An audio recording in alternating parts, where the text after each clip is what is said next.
morning. I'm Barb Sapaniak, Vice President for Programs, and I have our Program Officer Laura Ernst, our Director of Arts DuPage, Debbie Venezia, and our Advancement Associate Clarice Swanson with me to talk about our Community Impact and Arts DuPage grant programs. We're going to provide a brief overview of these grant programs, and then we plan to spend most of our time answering your questions. During the overview, please submit your questions in the Q&A section, and we will try to answer as many as possible. So our community impact and our Arts DuPage grant guidelines are now available on the Foundation's website under grants. And we've made a few changes this year. So I encourage you to look at them before beginning your application. I want to call your attention to a few areas in the guidelines where we often get questions. Local nonprofits are eligible to apply for a community impact or an Arts DuPage grant once per calendar year. And this applies whether or not you receive funding or not.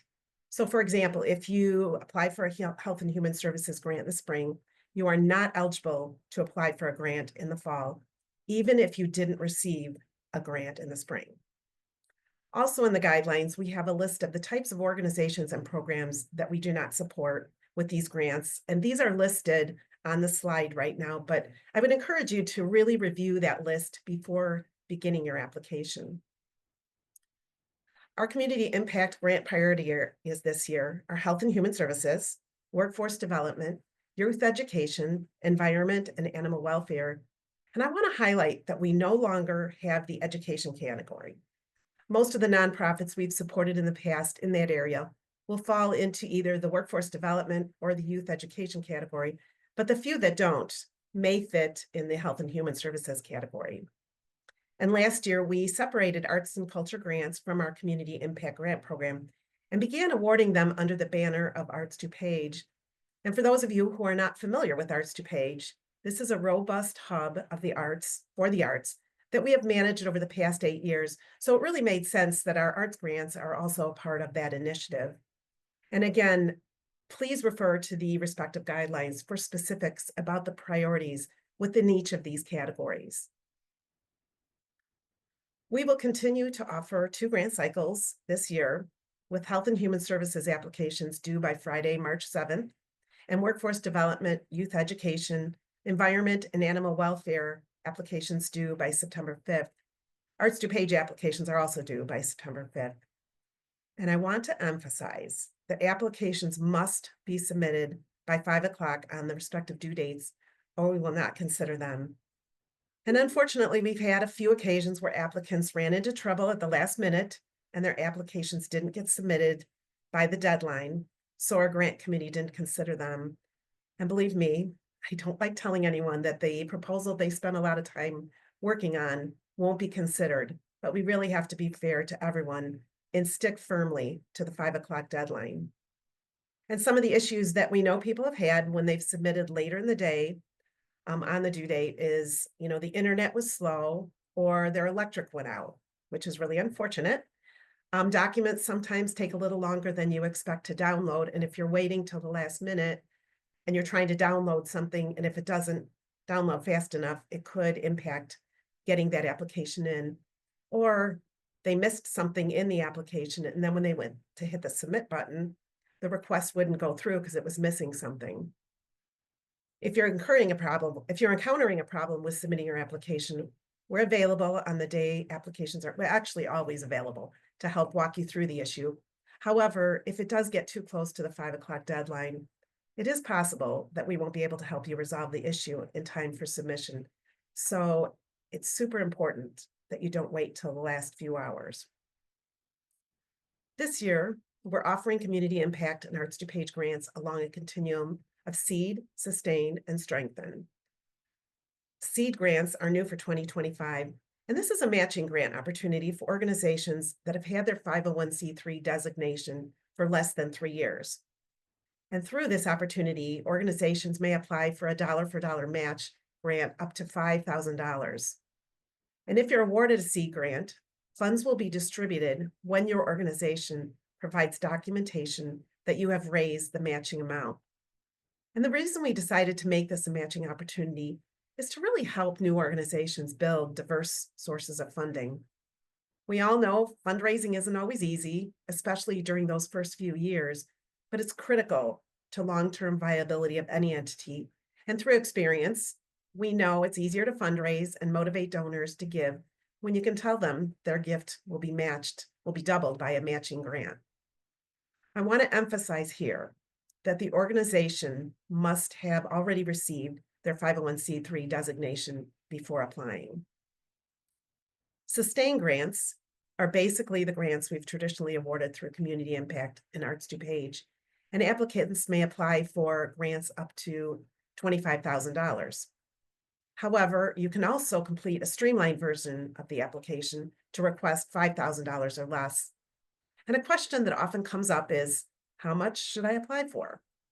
And I can't specifically answer that question, but I usually suggest that you apply for an amount that aligns with the level of impact of your program, that your program will have in the community, as well as the size of your organization.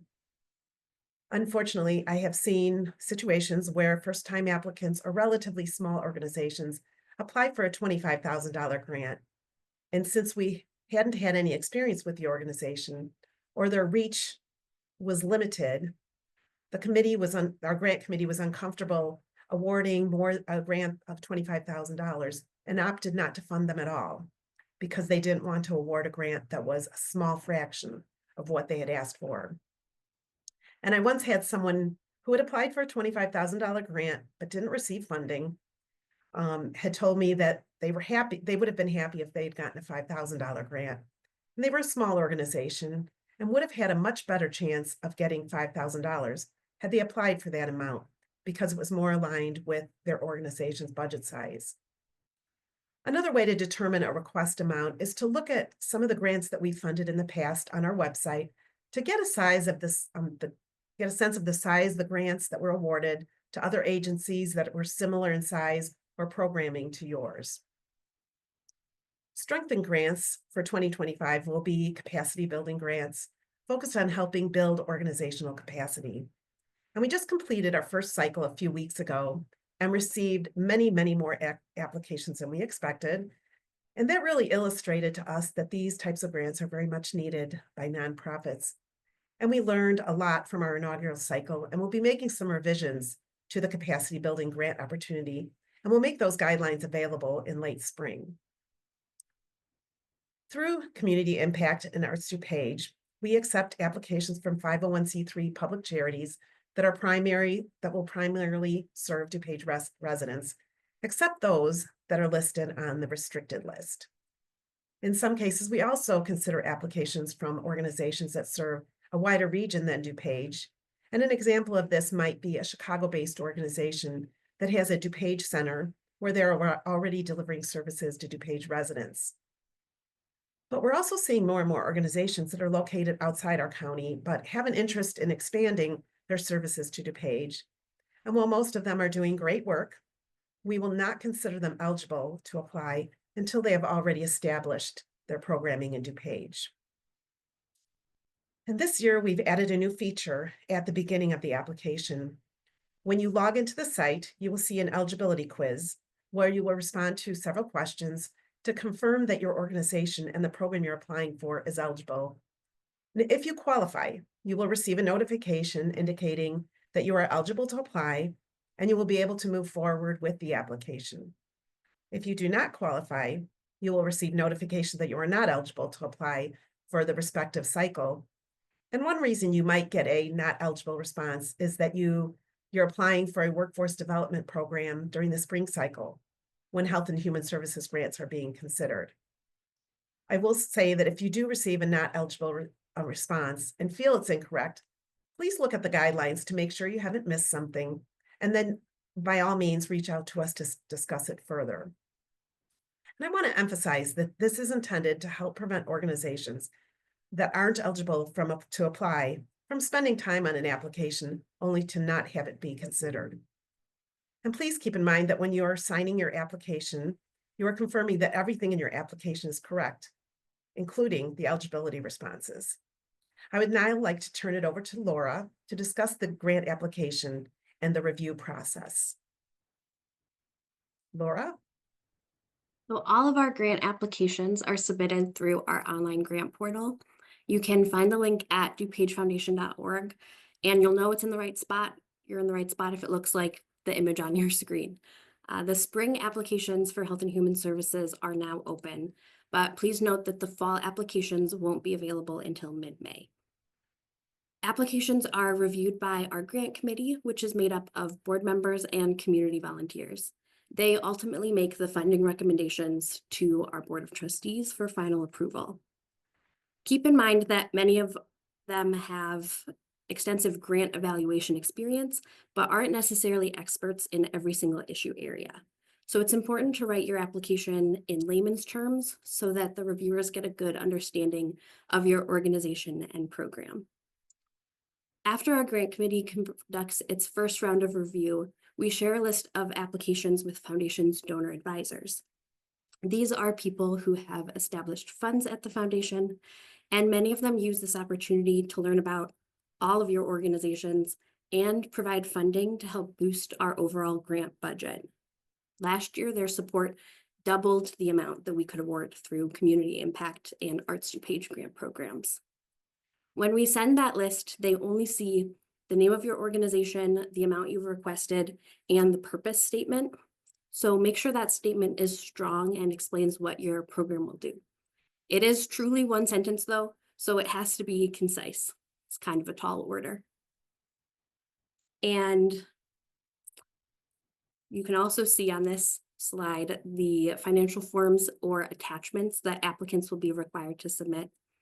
When you're preparing these attachments, I suggest that you have your finance person or an accountant look at them, especially the financial indicators form, if you're applying for a grant for more than $5,000. They're familiar with the information we're looking for and know where it can be found. Sometimes we also see financials that don't align with the narrative of your program. Before you submit, make sure that those numbers make sense and match the rest of your application, particularly the program budget. I would also recommend making sure that the financials are the most current you have available and that the attachments aren't blank or aren't the blank version that you downloaded. Give yourself enough time to look over the application again before submitting it. A fresh set of eyes can really help make sure that everything looks good.